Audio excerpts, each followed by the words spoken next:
è stata troppo dura, ti sposate divorziata un anno fa e sei sola una guaglione di 18 anni con un figlio abbandonato come te.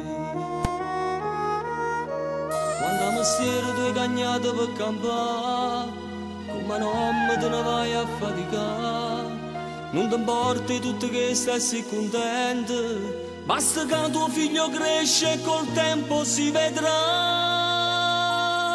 Si una guaglione di 18 anni, combatte la vita e non ti stanca. Facci sappiezza che sto mondo solamente per sto figlio, l'unica ragione che ti fa campare. Si una guaglione di 18 anni, rinuncia a tutto per fare mamma. A scuola un cinema e compagno, ormai per te non so importante, stai pensando solo e ti realizzare. Tutto questo solo per amore, ma sti sbagli non si possono condannare. Tieni contro pure i genitori tuoi, che t'hanno detto a Dio senza pietà.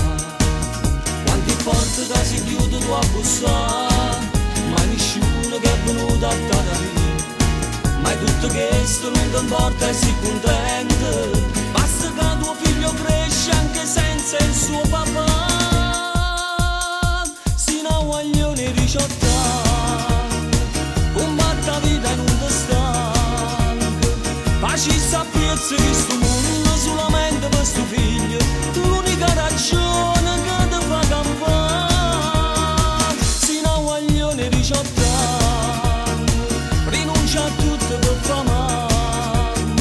A scuola un cinema e compagno, ormai per te non so importante, stai pensando solo e ti realizzare.